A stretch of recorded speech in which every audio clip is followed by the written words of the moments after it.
Imagine a school where every student thrives, and every teacher feels supported. This is the power of instructional leadership. But achieving this ideal isn't always easy. Many schools face challenges in leadership and educational practices.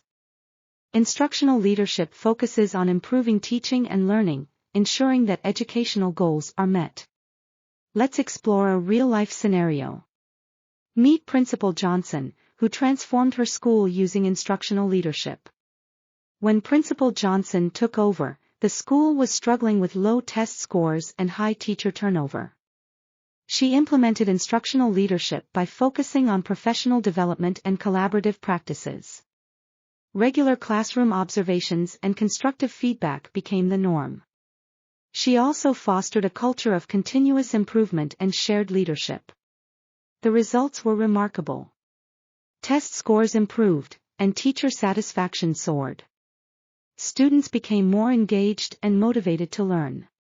Teachers felt valued and supported, leading to a more positive school environment.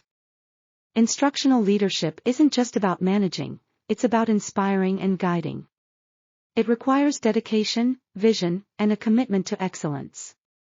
By embracing these principles, any school can achieve remarkable success.